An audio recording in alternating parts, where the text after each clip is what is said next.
Bismillahirrahmanirrahim. Assalamualaikum for class. Here is your lecture number 13, subject English.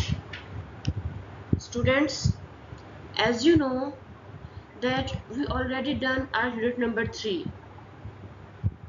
So today we will start our unit number 4. Our unit number 4 is forests, जंगलात, जंगल जिसे कहते हैं.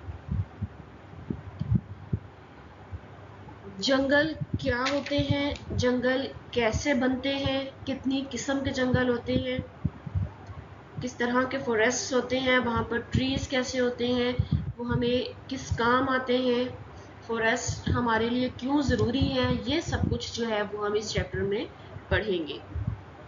ठीक है कि forest हमारे लिए ज़रूरी क्यों होते हैं. ऑक्सीजन देते हैं हमें. फॉरेस्ट में कुछ हर्ब्स ऐसी मिलती हैं जो कि मेडिसिन में यूज़ होती हैं.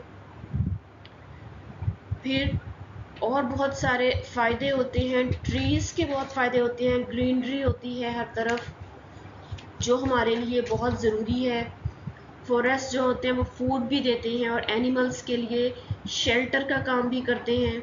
इसकी जो लकड़ी होती है, जो हमें दरख्तों से लकड़ी मिलती है, वो मुख्तलिफ़ कामों में आती है. फर्नीचर बनाने के काम आती है, कागज़ बनाने के काम आती है, मुख्तलिफ़ उसके इस्तेमाल होते हैं.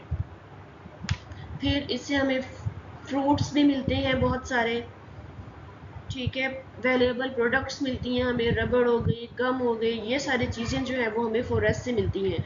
तो इन शॉर्ट हम ये कह सकते हैं कि फॉरेस्ट हमारे लिए, किसी भी मुल्क के लिए बहुत ज़्यादा ज़रूरी होते हैं कि इसके बगैर जो होती है वो हमारी मईशियत काम नहीं कर सकती.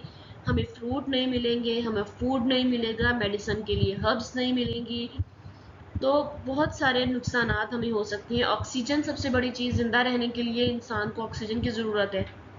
तो जब ज़्यादा से ज़्यादा ग्रीनरी होगी, ज़्यादा से ज़्यादा दरख्त होंगे, तो हमें ऑक्सीजन, पाक और साफ़ ऑक्सीजन हमें मिलेगी जो हमारे अंदर जाएगी.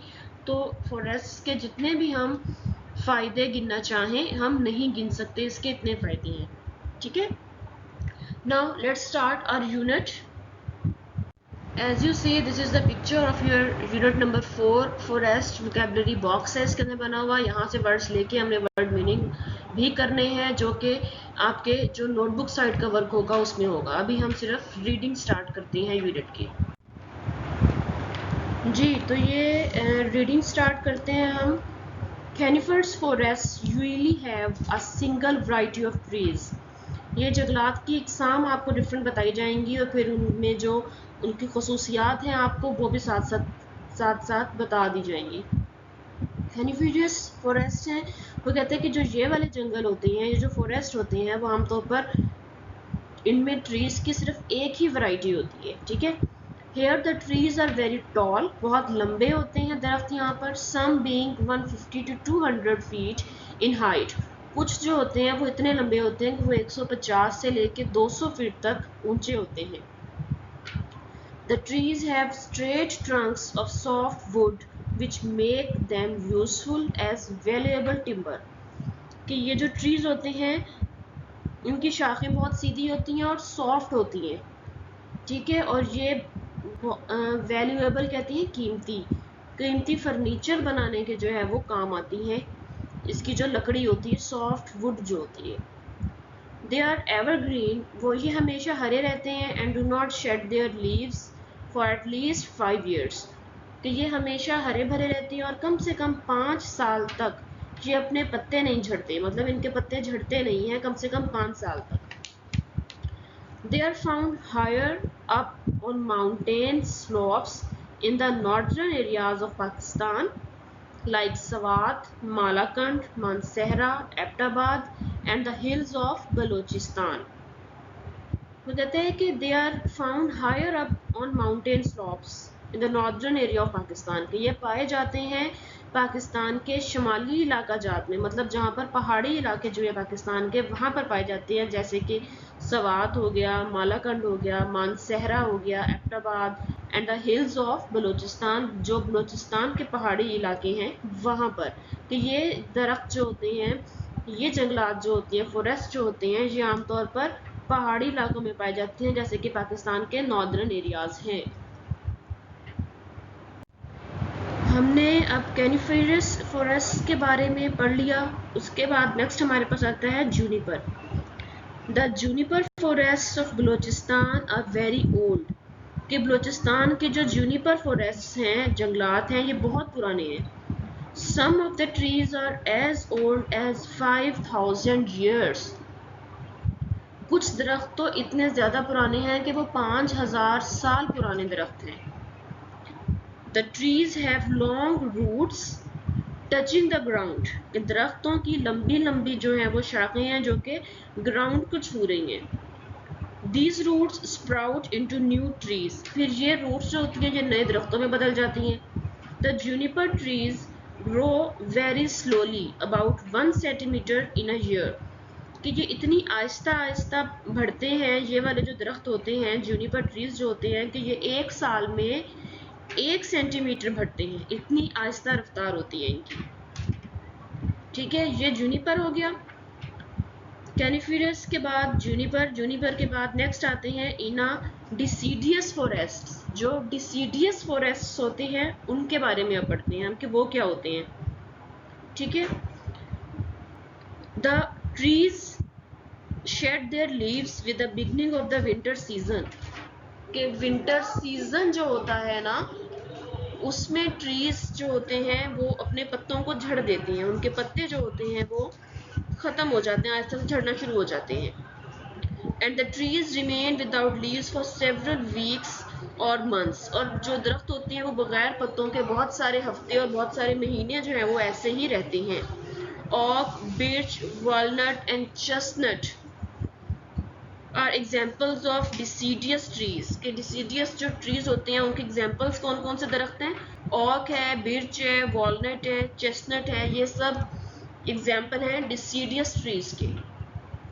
दे usually have broad, thin and delicate leaves, आमतौर पर इनके पत्ते जो होते हैं वो पतले होते हैं, बारीक होते हैं, बड़े मज़े के ज़बरदस्त किस्म के होते हैं। These forests are spread all over Pakistan, ये जो फॉरेस्ट हैं, ये जो जंगलात हैं, ये तमाम पाकिस्तान में फैले हुए हैं। They are found below elevation of 3000 feet, कि 3000 फीट की बुलंदी तक जो है वो ये पाए जाते हैं। In Chitral, Dir, Swat and Kohistan are the alpine forest. अब हम एल्पाइन फॉरेस्ट के बारे में पढ़ेंगे, और ये कहाँ पाए जाते हैं? चित्राल में, दीर में, सवात में और कोहिस्तान में। They are found at a height of 9000 feet and above, और ये पाए कहाँ जाते हैं? 3000, ये पाए जाते हैं 9000 फीट की बुलंदी पर। ठीक है, जो 3000 वाले हैं वो हमारे पास आ जाते हैं डिसीडियस, और जो 9000 फीट वाले हैं ये हमारे पास अल्पाइन ट्रीज हैं। ठीक है, the silver fir, juniper and birch have soft wood which is used mainly as fuel. वो कहते हैं कि इसमें जो सिल्वर फर होती है, ये दरख्त का नेम है, जूनिपर और बिर्च, इनकी जो सॉफ्ट वुड होती है ये यूज़ होती है एज अ फ्यूल, के ईंधन के तौर पर इस लकड़ी को हम यूज़ करते हैं, दरख्तों की लकड़ी ईंधन के तौर पर इस्तेमाल होती है। सम फॉरेस्ट्स आर मैन मेड, कुछ जंगलात जो होते हैं वो इंसान खुद बनाते हैं। They are mostly found near barrages and dams and are called irrigation forest, और ये जो दरख्त होते हैं, जो जंगलात होते हैं, ये ज़्यादातर बैराज या किसी डैम के नज़दीक होते हैं और इनको इरिगेशन फॉरेस्ट कहते हैं। ठीक है, the first irrigation forest of the sub continent, सब कंटिनेंट कहते हैं बरे सग़ीर को, कि बरे सग़ीर का जो पहला इरिगेशन फॉरेस्ट है वो कहाँ पर है? छांगा मांगा, छांगा मांगा उसको कहा जाता है, उस फॉरेस्ट को। इस in the south west of Lahore, south west कहते हैं जनूब मगरबी, कि लाहौर का जो जनूब मगरबी साइड है वहाँ पर छांगा मांगा के नाम का एक इरिगेशन फॉरेस्ट बनाया गया है। Shisham, eucalyptus, babul and mulberry trees are found in it, ये सारे दरख्त जो हैं वो इस छांगा मांगा में पाए जाते हैं। Another irrigation forest is Chichawatni in Sahiwal, और दूसरा इरिगेशन फॉरेस्ट पाया जाता है साहिवाल के नज़दीक इलाका है चीचावतनी, वहाँ पर। पहला छांगा मांगा हो गया जो लाहौर के नज़दीक है, और दूसरा चीचावतनी में है जो कि साहिवाल के नज़दीक है।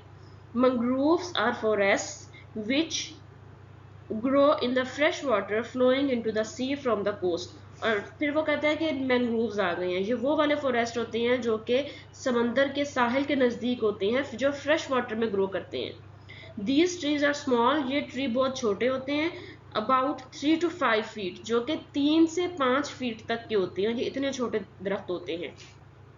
Herbs and medicines are widely collected by mangroves, के जो हर्ब्स होती हैं, जड़ी बूटियां होती हैं, जो दवाइयां बनाई जाती हैं, वो सब जो होती हैं वो मैंग्रोव्स के ट्रीज जो होती हैं उनसे बनाई जाती हैं। In Pakistan the mangroves are found in the coast of Karachi and Lasbela.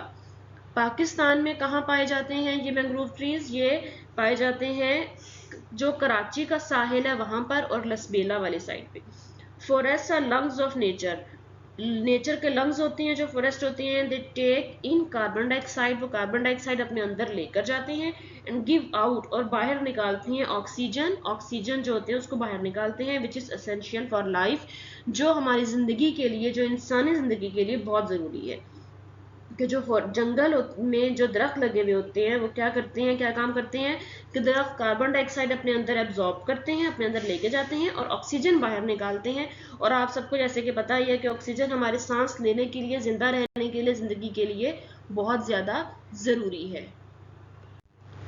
Forests are home to many animals and a shelter to wildlife। तो जो फॉरेस्ट होते हैं वो बहुत सारे एनिमल्स को शेल्टर देते हैं, उनका घर होते हैं, और वाइल्ड लाइफ जो जंगली हयात होते हैं उनके लिए साय का काम करते हैं जंगलात, जंगल में।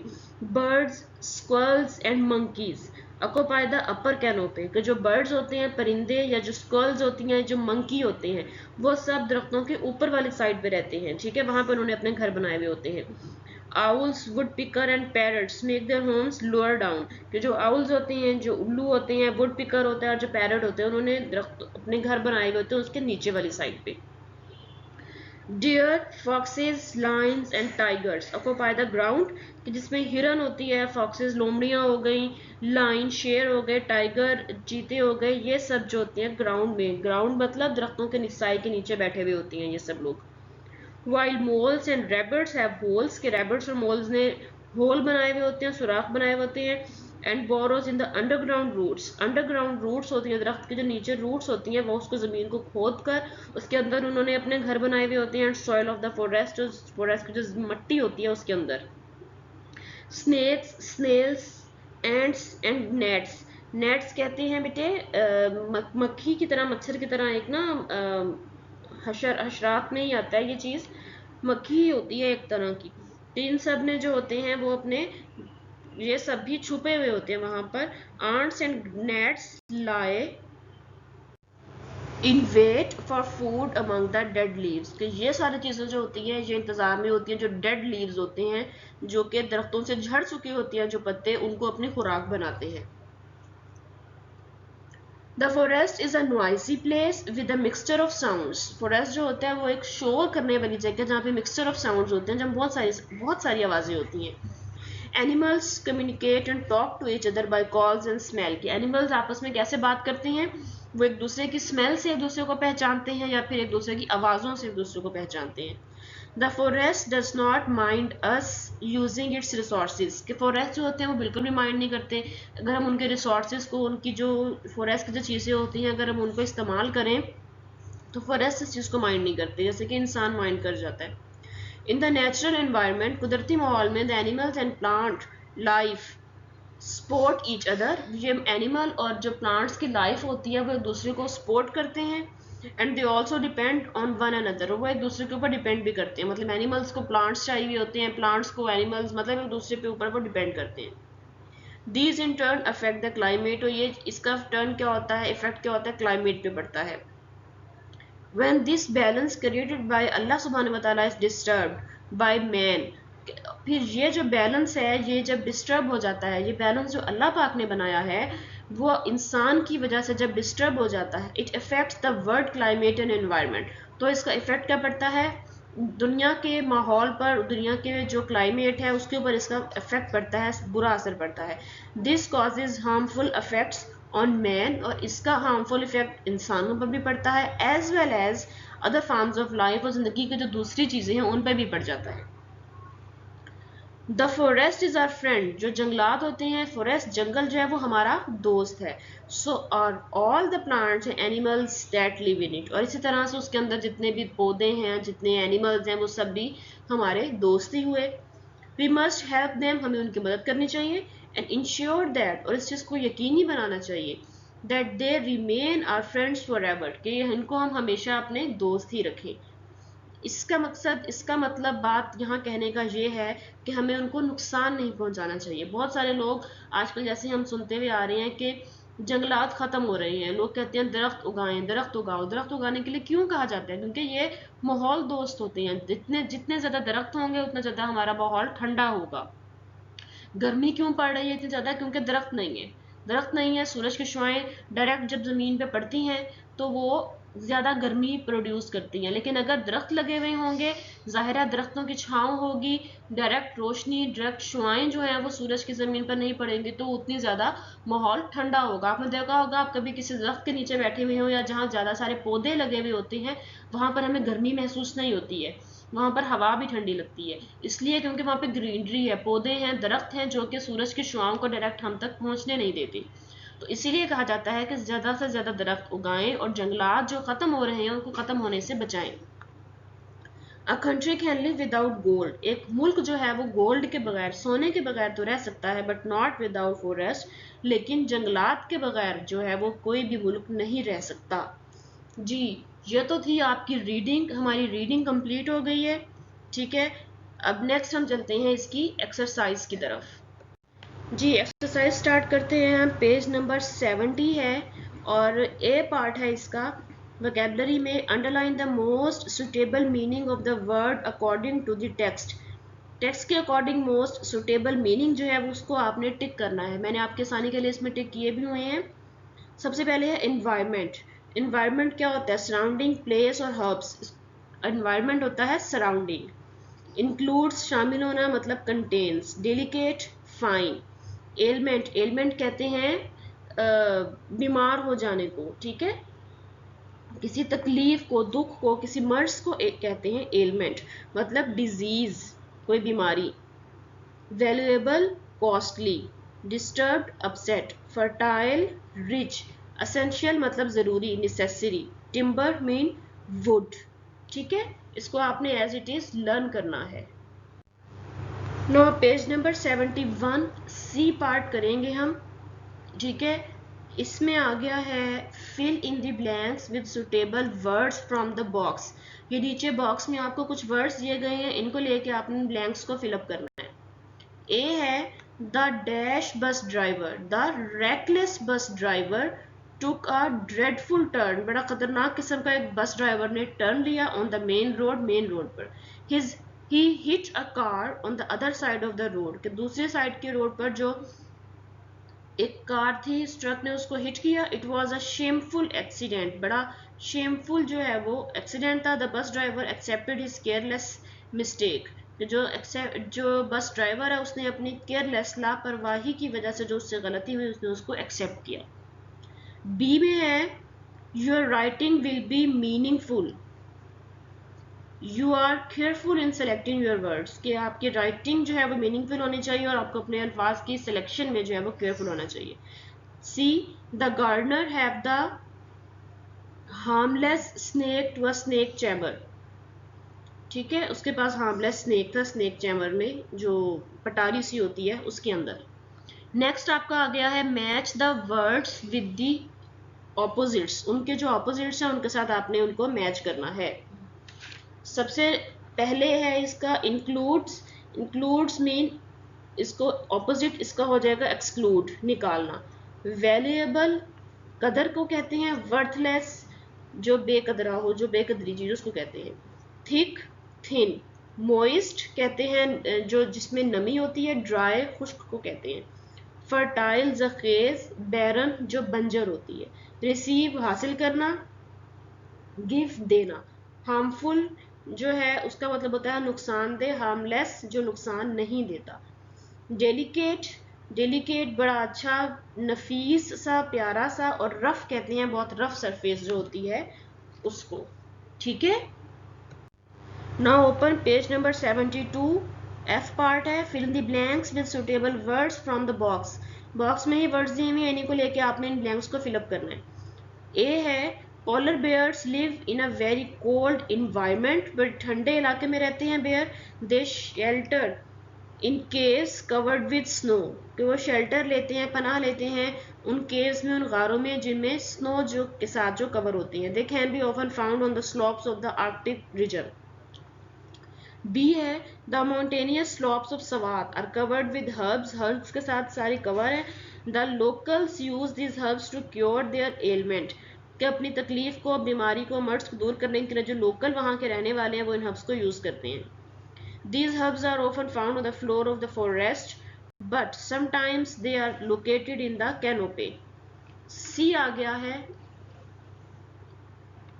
C वाले में आ जाएगा आपके farmer Mustafa works the whole day on his farm. His farm is on an elevation. His fields are irrigated by water from tube wells. They get water from rains too. Rain से भी लेते हैं, tubewell से भी पानी लेते हैं वो। This year he was very disturbed, बड़ा डिस्टर्ब रहा है बिकॉज ऑफ लेस रेनफॉल, कि बारिश बहुत कम हुई है इसलिए किसान जो है बहुत ज़्यादा डिस्टर्ब रहे हैं। डी में आ गया है it was very hot in Lahore through the monsoon, monsoon में, थ्रू आउट द मानसून, पूरे मानसून में लाहौर में जो है वो बड़ी गर्मी रही। The air was very moist, नमी वाली थी हवा, although the soil had absorb most of the water, और जो मट्टी है उसने बहुत ज़्यादा सारा पानी जो है वो अपने अंदर एब्जॉर्ब कर लिया था। नाउ ओपन पेज नंबर 73, जी पार्ट है complete these sentences as you can. Number 1, pay is to payable as value is to valuable.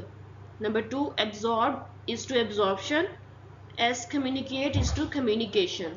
C, fix is to fixture as mix is to mixture. Number 4, culture is to culture as nature is to natural. Number 5, reflect is to reflection as receive is to reception. Number 6, disturb is to disturbance as clear is to clearance. अच्छा, ये हो गया। उसके बाद बेटा हमारा grammar part है। आपको याद हो तो लास्ट वाले लेक्चर में हम लोगों ने पास्ट टेंस के बारे में हमने कुछ एक्सरसाइज की थी कि पास्ट टेंस में ईडी लगा के जो है वो सेकंड फॉर्म बन जाती है। अच्छा, अब यहाँ पे उन्होंने क्या कहा है, we have learn that most verbs make their past tense by adding ED और D. There are many verbs that do not make their past tense by adding ed or d. We call these verbs irregular verbs. अच्छा, जो verb होते हैं ना बच्चे वो दो तरह के होते हैं, एक होते हैं रेगुलर वर्ब होता है, एक होता है इरेगुलर वर्ब। दोनों में डिफरेंस क्या होता है, जो रेगुलर वर्ब्स होते हैं ना उसमें हम कोई भी वर्ड जो होता है उसके एंड में डी या ईडी लगा के उसको हम कंप्लीट कर देते हैं। फॉर एग्जाम्पल मैं आपको कहती हूँ वर्क, WOR के वर्क, वर्क के साथ हमने ईडी लगा के वर्कड वर्कड दोनों उसकी फॉर्म हो गई, सेकंड फॉर्म हो गई, थर्ड फॉर्म हो गई, हमने हमारी ये इसको कहते हैं रेगुलर वर्ब्स। इररेगुलर वर्ब्स कौन से होते हैं, इररेगुलर वर्ब्स वो वाले वर्ब्स होते हैं जिनमें हम ईडी नहीं लगाते, वो पूरा वर्ड ही चेंज हो जाता है। आपके सामने जैसे कि आ गया है खम लिखा हुआ है, COME खम, तो इसके पास्ट टेंस बन जाएगा इसका Khem, CAME Khem. Make, made, bring, brought हो जाएगा, ड्रिंक, ड्रैंक, डिग, डग। तो ये ऐसे अल्फाज को जो हम पूरा वर्ड ही चेंज कर देते हैं जिसमें वो इररेगुलर वर्ब्स कहलाते हैं। दोनों में डिफरेंस समझ में आ गया। अब आपने इस टेबल को लर्न करना है बेटा, ये टेबल आपके लिए बहुत ज़रूरी है जब आप आगे जाके टेंसेस भी करेंगे 5 क्लास में, तब के लिए भी और अभी के लिए भी। जब आप अपना ऐसे करेंगे, लेटर करेंगे, उसके लिए आपको फॉर्म ऑफ वर्ब्स की बड़ी ज़रूरत पड़ती है, तो उसके लिए जो है वो आपको इन फॉर्म ऑफ वर्ब्स का आना चाहिए। इस टेबल को आपने एज इट इज़ लर्न कर लेना है, ठीक है। रेगुलर वर्ब और इररेगुलर वर्ब दोनों को मैंने आपको समझा दिया कि ये दोनों क्या होते हैं। Now open page number 74। 74 पे ए आपका है fill in the blanks with past tense of the verb in the brackets. अब देख लें वही वर्ब जो हमने पीछे किए थे वो आपको लर्न होंगे, तभी आप इन ब्लैंक्स को फिलअप कर सकते हैं, ठीक है। नंबर 1 है द वोल्केनो इरप्ट, इरप्ट के साथ ईडी लगा के इरप्टेड लगा देंगे। The volcano erupted last year. Number 2, the man asked the policeman to show the way to the airport. Number 3, the villagers, see की सेकेंड फॉर्म आ जाएगी saw, the villagers saw the tiger in the jungle. Suddenly they heard, इसको heard कहते हैं, सिर्फ आपने D लगाना है साथ, HEARD, heard. Suddenly they heard loud sound from the building. Number 5, Sabine, write की second form wrote. Sabine wrote a letter to her friend after a long time. Number 6, the tall boy threw. Throw की second form threw the ball into the goal. Number 7, Salman, drive की second form आ जाएगी drove. Salman drove the bus through the narrow path. narrow कहते हैं बहुत तंग रास्ता जो होता है उसको। Number 8, Wajiha dash 3 dozen oranges from the fruit seller. Buy की second form bought, BOUGHT bought. Number 9, Pakistani cricket team win की second form आएगी won the Sharjah Gold Cup. And the last one is Babar, take की second form took. Babar took out 5 rupees from his pocket to buy sweets. Sweets खरीदने के लिए उसने 5 रुपए जो है वो अपनी पॉकेट से निकाले। जी, पेज नंबर 74 का ही नेक्स्ट पार्ट है, सी पार्ट हम कर रहे हैं। Underline the predicate of the given sentences, rewrite the sentences with another predicate. कोई और प्रेडिकेट लगा के आपने रीराइट करना है इन सेंटेंसेस को। फर्स्ट उन्होंने आपके लिए कर दिया है, the soldiers are driving the jeep, soldiers जो है वो जीप चला रहे हैं। तो इसको हमने ऐसे भी कर सकते हैं कि the soldiers are parading in the garden, के गार्डन में परेड कर रहे हैं सोल्जर्स, ठीक है। नंबर 2 है the koala bear eats bamboo sticks, तो the koala bear sleeps in the caves, caves में वो सो रहे हैं। Third one is the gardener is watering the plants, ये ऐसे हो सकता है कि the gardener is cutting the grass. Number 4, my grandmother is offering सलाह, नमाज अदा कर रही हैं, तो हम ऐसे कह सकते हैं the grandmother is reciting the holy Quran. Number 5, the butterfly sits on the flowers, तो the butterfly flutter in the air. And the number 6 is the plumber fix the water pipe, the plumber connect the pair, ये इस तरह से हो सकता है, ठीक है। ये भी हमारा कंप्लीट हो गया पेज नंबर 74। जी, नाउ पेज नंबर 75 पे डी पार्ट है, fill in the blanks with suitable verbs from the box. आपको ये वर्ब्स दिए गए हैं, ये लेके आपने इन ब्लैंक्स को फिलअप करना है। Number 1, the trader sold his goods to the customer, उसने बेची थी कस्टमर्स को अपनी चीज़ें। We travel to Ziarat by Bolan express, Bolan express के जरिए हमने ज़ियारत की तरफ सफ़र किया। A strong wind blew across the desert. The mechanic mended the punctured tire. Number 5, Sadiq joined the school athletic team last month. Number 6, the children ran after the popcorn seller. Popcorn जो बेचने वाला है उसके पीछे बच्चे भाग रहे थे। Number 7, fisherman of the village caught a huge boat full of fish. Full of fish से भरी हुई जो है वो जो बॉट थी वो पकड़ ली फिशरमैन ने। The Pakistani hockey team won the championship, Pakistani hockey team ने जो है वो चैंपियनशिप जीत ली। जी, नेक्स्ट है आपका E part, rewrite the following paragraph replacing the underline words with the correct pronouns. Pronouns जैसे कि आपको पता है क्या होते हैं प्रोनाउन, नाउन की जगह पे जो वर्ड यूज करते हैं उसको हम प्रोनाउन कहते हैं। The word that is used instead of noun is called pronoun, ठीक है। जो अंडरलाइन हुआ है, जो बोल्ड राइटिंग में लिखा हुआ है, उस जगह आपने उसके हिसाब से प्रोनाउन लगा देना है। मेल के लिए प्रोनाउन जो है वो ज़्यादातर ही आता है, हिज आता है, हिम आता है, और जो फीमेल होते हैं उनके लिए शी आता है। जो दो लोग हो जाएंगे, चाहे वो मेल हो चाहे वो फीमेल हो, उनके लिए हम दे लगा देते हैं, ठीक है। It was a Sunday morning, Aslam was getting ready to go to Rawalpindi, Rawalpindi जाने के लिए असलम तैयार हो रहा था। Aslam was going to Rawalpindi, यहाँ असलम की जगह हम ही लगाएंगे।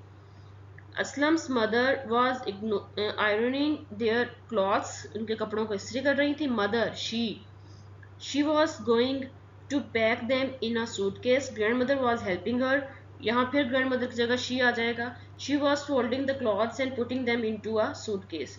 Uncle Ejaz and aunty Rabia was waiting at the railway station to meet them, अब जो दोनों के नाम आए उनकी जगह हम दे लगा देंगे कि uncle aunty Rabia and uncle Ejaz, इसकी जगह दे आ जाएगा।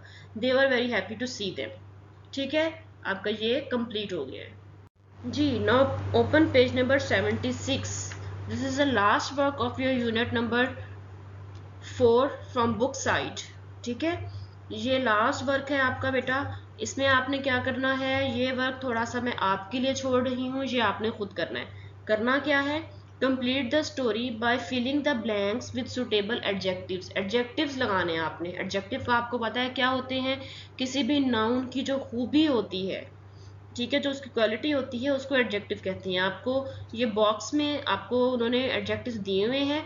3 ब्लैंक्स आपकी आसानी के लिए फर्स्ट 3 जो है वो मैंने फिलअप कर दी हैं। उसके बाद वाली जो है ये वर्क आपने अपना खुद से करना है। ठीक है, ये छोटा सा होमवर्क टाइप है आपका, इसको आपने खुद कर लेना है, आपको समझ आ जाएगी इसकी। ठीक, यहाँ पे आपका unit number 4 from book side complete होता है। अब आते हैं हम आपकी डायरी की तरफ। जी बेटा, जैसे कि आप देख रहे होंगे सामने आपकी डायरी है 6 जुलाई से। ये सारी डेट वाइज आपका वर्क जो है वो मैंने डिवाइड कर दिया है। इसके अकॉर्डिंग ही आपने अपना सारा काम करना है। ठीक है, इस डायरी को बेशक आप अपनी डायरीज पे राइट कर लें, उसके बाद इसके मुताबिक डेली बेस पे आपने अपना वर्क करते जाना है। कोई बात, कोई चीज़, कोई प्रॉब्लम आपको इस पूरे लेक्चर में फेस की हो आपने, तो आप वो मुझसे पूछ सकते हैं। ठीक है, अपना ख्याल रखिएगा, दुआओं में याद रखिएगा। अल्लाह हाफिज़।